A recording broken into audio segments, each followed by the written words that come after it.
What the UFO? I'm Caleb. I'm going to talk today about why UFOs matter. What's the big deal? Sometimes when I'm talking with friends, they say, this is cool, but why do you care about this stuff? And a part of me feels like it's obvious, so I'll start with why I think it's obvious. But then when I thought about it a little deeper, more deeply, I came up with a bunch of different reasons that this matters to me and that I think it matters in general. So I'm going to go through these and see if they resonate with you. I've got 10 reasons here. Number one is just that it's interesting. It is so interesting. There's so many different details about UFOs. They go off in so many different directions. There's so many cool possibilities and cool questions. It's fun, it's scary, it's highly compelling, it's intricate, it's complex, and there's a ton of unknown material. So it's just fascinating on its face. That's reason number one. Number two, democracy. Democracy really matters. The liberal government ideal that we all have access to the same information and that we all have equal footing under our shared agreements of law is a beautiful construction of the human spirit and maybe of conscious spirits in general across the cosmos. And it's really been stymied by our efforts to stop people from coming to grips with this issue. If you get into it even a little bit, you find pretty quickly the trail of breadcrumbs lead to a really serious cover up over a long time. Just about 80 years.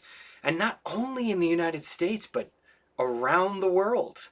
All of the major governments that know anything about this have kept it really secret. And I think it's not too hard to imagine why they might do that, to preserve their own sense of authority and ostensibly to avoid sparking mass panic. But at the same time, it's not morally ideal, and I don't think it's especially defensible unless there's something going on that we can't currently know, something really creepy, like sort of a hostage situation where higher powered beings have our lead government officials in some sort of blackmail entanglement that almost doesn't bear thinking about. But for the world that we all want to live in, democracy is vital, and freedom of information is a big part of that. Scientists should have access to all the data they need to study this carefully, and we should all be participating in that exploratory process. So it's a ding to democracy that governments have kept this secret for so long, and it's a boon for democracy that we're starting to get more public discussion around this very interesting subject. Okay, three is epistemology, the study of knowledge. UFOs matter because they've revealed to us yet again that humans are not great at updating their scientific priors. In fact, it tends to happen really slowly and then all at once. I just started reading this book, The Structure of Scientific Revolutions, so maybe we'll do a book report on that another time. But if you've read that and know more about that than me, then you're already familiar with this hypothesis about the way science works through herky-jerky radical updates as opposed to steady, smooth progress. And I think we tend to imagine that we're making that incremental forward motion, but in fact, it's much more like these big step changes where we've all embraced a new theory of the way the world works, and then we hang on really tightly to that theory and people defend it sort of patriotically until a new better theory really truly blows it out of the water. And I've been thinking a lot about Darwin and Galileo in the context of this question. Just how do people come to grips with a really radical new way of seeing the world? And I think the answer is slowly and not particularly well, and then all at once and resoundingly. So we're sort of in the foot dragging phase, but it's starting to feel like we're coming to the end of that. And I guess a part of what's interesting about UFOs is recognizing that this is really hard for people. It's really hard on an individual level. It's very hard on an institutional level. And if you're into this subject at all, you've probably noticed that some of your friends and family just kind of can't engage with this. Like they sort of hit a wall. And that's revelatory of the way that we all onboard knowledge.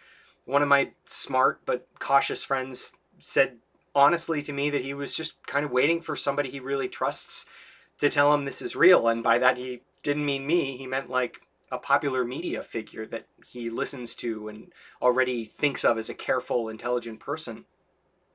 And so the topic, just like any scientific revolution, has revealed, I think, that we're much more tribal in terms of how we decide what to believe than we wish we were, and then we should be. It would be great if we lived in a world where everybody confronted the evidence and made their mind up based on the logic that flows from that evidence. But in fact, we live in a world where people will reject or resist or just ignore logic that doesn't comport with their existing worldview unless they absolutely have to accept the new thing, which eventually they will because we'll hit a collective tipping point. But until then, we're all sort of taking cues from each other out of the sides of our eyes. And this is one of the hardest parts about the UFO subject, I think, right now. So we're going to have to continue to find ways to push against it. And a lot of people are doing that way better than I am. But here's me pitching my shovel in that direction. Astronomy. I'm going to call that number 4. Pretty obvious why that's a big deal with regard to UFOs. If it's really the case that there are complicated advanced civilizations around a couple or maybe many or even most other stars or way out in the blackness of space, that is freaking fascinating. And it's very likely that many of these beings know way more about astronomy than we do. Also, there's some set of priors in astronomy that is probably going to be upended by learning about UFOs, like radio transmissions and Dyson spheres and maybe even von Neumann probes. Some of our theories about the way that interstellar creatures might build energy or build machines or explore the universe could be wrong, and we might need to update those priors. Although, as a side note, some scientists recently have been starting to find some signatures that they think might represent the possibility of Dyson swarms, which are basically collections of technology around a star to harvest energy. So I don't need to belabor this point. UFOs are very big for astronomy. Biology, maybe even more excitingly, biology is going to explode with this information. Like, we've already been salivating over the prospect of just finding like a microbe on Europa. The idea that we might find a few dozen advanced intelligent species moving around pretty much at will is thrilling, but it also raises tons of super exciting questions and tantalizing possibilities about the way biology works. Like, for one thing, convergent evolution maybe suggests that human-like forms are quite natural. It could be the case that a lot of these things are bipedal and have hands and feet like we do and heads like we do because that's a very natural form for evolution to take. It could be that it's just like a super convenient structure for life forms, a common form factor. It could also be that we're way more related than we thought. Like, there could be a tree of life that's a gazillion times bigger than we thought it was, and that our microbes on Earth started from basically an active set of microbes that were evolving on other places, and we're all part of a big soup that we don't know. Then, intriguingly and a little bit spookily, there's this fascinating possibility that we might be hybrids, that some part of human DNA might be connected to visitor DNA from other worlds, and maybe that happened accidentally or incidentally, and then maybe some of it or most of it happened on purpose. You know, maybe there are more intentional genetic structures in human history than we have previously imagined. That would be, I think, super weird for us. In a way, actually, just thinking of this now, it would be sort of a synthesis of the scientific and religious worldviews, because religions have long held that some kind of creative force gave rise to humankind's specialness. And science has said, no, no, that's silly. We all come from animals. But maybe there's an intelligent force that is also naturally evolved that could bring those two ideas together. That's a little goofy. And the darker side of this is maybe there's been an ongoing hybridization project that is sort of a creepy, slow invasion type behavior. Maybe it's not as creepy as that, and it's a little more innocent, and alien visitors are just kind of merging with our gene lines like they merge with all the gene lines that they find throughout the galaxy or the broader cosmos. I recognize that that sounds like the craziest part, but if you're deep in the streets on UFOs already, you've probably gotten to the hybrid idea and no longer dismiss it out of hand. I guess I want to parenthetically say, and this is another topic, but there's a whole bunch of stuff in UFO world that just seems really weird, and there is a natural tendency to avoid confronting this super weird stuff just on the grounds that it's very weird. But that's not always a great reason to throw something out. And in fact, when you're confronted with evidence that something really weird might be happening, it's more rational sometimes to believe that weird thing is happening on the grounds of the evidence that you've been presented with than it is to reject the possibility of the weird thing happening merely on the grounds that it's very weird. I learned about a really cool philosophical principle today called the indifference principle, which is if you don't know what the chances are that something might be real or true or happening, reason dictates that you should assign maybe a 0.5 to it, which is like a 50% chance. If you don't know, then maybe you call it a coin toss if you really have no data. And that's, I think, counterintuitive for some people, especially in the UFO space. People tend to assume if we don't have any evidence, then we should set the probability really low, like 0.00001. But philosophical reasoning would suggest that, in fact, if you don't have great evidence one way or the other, you should maybe assume that it's just about even and start with an intuition that it's right around a coin toss. So I guess that all kind of falls in the bucket of epistemology again. How do we know things? And UFOs are a fascinating subject to explore in that context. Physics, sort of the most obvious one if you start with something like the Tic Tac. How fast can these things go? How are they generating this amazing energy? How are they moving without sonic booms and without crushing their occupants or internal machinery? How do they change direction as rapidly as they do and then suddenly stop, ascend and descend with the insane accelerations they have? And then, even more exciting than all those things, can they get to the speed of light or maybe faster? This is like really, for me and maybe you, maybe most people here, like one of, if not the single most interesting question about the UFO space. Are warp drives real? Can we actually get faster than light travel? Because if we can, then all the rules we thought existed about the potential for civilization in the galaxy and the cosmos beyond change radically. If we can bop around, we might be part of a much bigger, more complex web. I'm going to come back to this, but physics is one of the most exciting areas of scientific inquiry, and it's probably one where we've made at least a little bit of progress at Lockheed Martin and Boeing and Raytheon and Northrop Grumman and whoever else has these things. We're presumably at least trying to learn how they're generating this energy and doing these amazing things. And I think there's reason to believe that we can learn a lot more when we take these things out of the hyperclassification box and expose them to the freshman smoking pot at MIT. That's how we're going to move this scientifically forward. But it's also going to involve opening the door around the world, which is both really exciting and kind of scary. Like, for example, the United States and Russia advanced the world technologically by moving into space together, but they sort of did it in scary competition with each other. And it's kind of wild that that eventually resulted in shared trips to the International Space Station. But it all happened with the lurking threat of nuclear annihilation. which is obviously terrifying.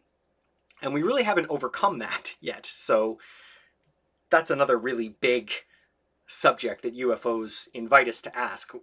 Basically, how can we upgrade our civilization to fit in with this more advanced technology, let alone the more advanced civilization, which I'll talk about in just a second.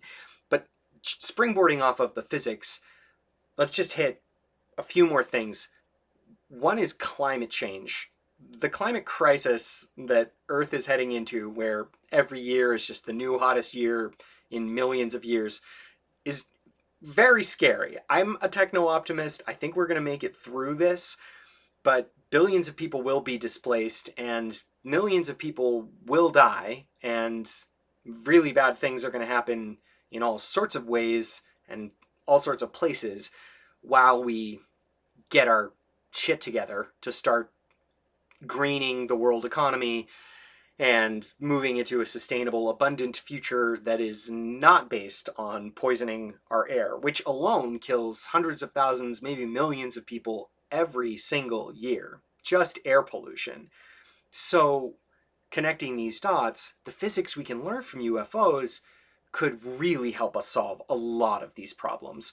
If we had borderline unlimited energy, we could move all the ocean water we want to any places where people are dealing with water scarcity, which is like half the world. Something like 2 billion people are in dire straits for water, and like 4 billion people are in areas where water is scarce at least. So we could solve a ton of problems, save a ton of lives just by applying energy to moving water where we need it to keep people alive. Then we could use this unlimited energy to pull carbon out of the air and filter out the other noxious stuff that we've put up there. And obviously we could use it to replace the noxious emitting fossil fuel power generation that we've been using for 100 years. So there's a real urgency behind this aspect of the UFO question, conundrum, subject, scientific area of inquiry. And I don't think it gets enough play. So I'll explore that a little bit more in the future, and I hope that you think about it too. But it really kind of takes the subject off the mere academic shelf and moves it toward the realm of actual serious productivity, like stuff we could do that would make the world way, way better, especially if we didn't use it to blow each other up. So pivoting from that to geopolitics. The world we live in currently is a mess. We've done a lot of really great stuff. We've come a really long way, but it's tragic and awful that we're still brutally killing each other at mass scale. It's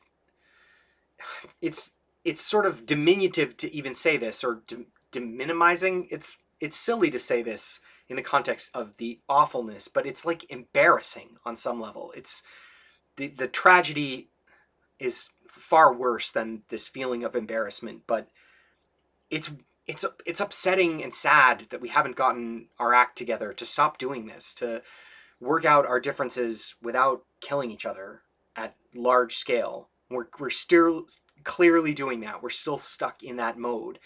So if you were a super being from a million years in the future, or from a civilization that was a million years more advanced than us, and you were thinking about whether to give us star hopping technology, you might look around the planet and say, well, they're poisoning themselves to death and they're still brutally invading each other, and they can't even be civil about their policy conversations. Everybody's trying to tear everybody apart all the time. I know that's a much smaller problem than the brutal warfare, but the point is we still have a lot to do spiritually and culturally and communally. We have a long way to go. And I think we all know this, but everybody's sort of at a loss for how to move forward. Not everybody. There are people who are trying to move us structurally forward. But this is another area that I think UFOs kind of shine a light on and encourage us to think about, because if we can get to a better place structurally, civilly, yes, spiritually, we can earn the right to inherit this technology that is being dangled in front of us and to develop it peacefully for the benefit of all, instead of just destroying each other more efficiently. And there's some possibility also in this geopolitical bucket that visitors from other worlds might help unify the idea of Earth people. It might create a kind of global identity for our species, a special identity, if you will, that we currently lack sorely. And this is something Ronald Reagan talked about a couple times at the UN, a little bit cryptically. And it's also something Christopher Mellon has written really almost poetically about, that this is one of the big reasons for us to advance disclosure, is that we should all recognize our common humanity, and it's going to be easier to do that in the face of a genuine other who makes us realize that we have more in common with each other. And then we'll have to get to the next level. So this is a good transition to my last point, which is cosmic civilization.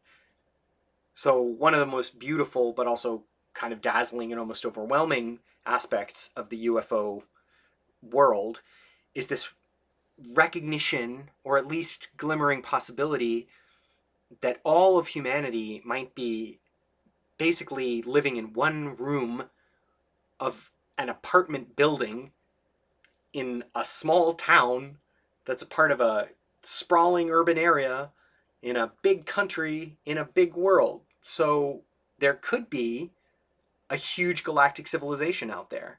There might even be intergalactic civilizations. And if beings who know how to use science really can move faster than light, then we're going to find that out someday. And we're going to get to participate in some way in this galactic civilization, in this cosmic culture.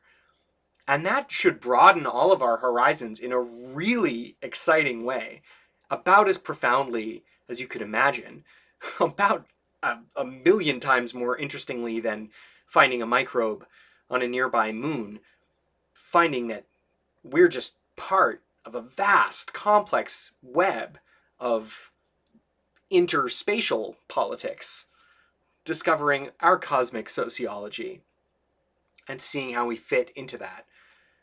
It's an incredible invitation. It's a really fun thought experiment. And it broadens our view from just recognizing that we're humans and we should all come together to thinking about the goals of conscious creatures on the grandest possible scale. What could we all want together? Should we try to have some intergalactic government? Is there already such an organization? Is there a whole of universe intelligence that we can tap into and access, connect, grow even, learn from? And then I suppose that beckons to a layer of reality beyond even this, that it's likely that far more advanced beings know much more about. This is a good outro. So we tend to think about, or I tend to think about, UFOs as being way more advanced technologically, and that seems to be true. But it also stands to reason that if a species is a million years ahead of us, then if there are real aspects of the spiritual world that we don't understand, like souls and psychic bonds and like ethereal consciousness, spirit guides, higher selves, gods, who knows? If any of that stuff is real, or all of it is, then it's likely that a civilization who's a million years ahead of us will know more about that than we do. So they can open us into that spiritual world and help us learn way more about it. Maybe call that the metaphysics to go with our physics exploration.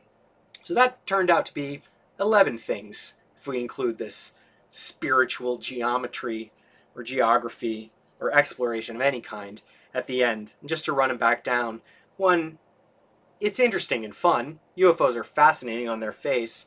Two, they press us to consider how to have a better, more transparent liberal democracy. Three, they force us to consider epistemology and our currently slightly laughable means of reaching consensus about scientific discoveries and updating our understanding of the world.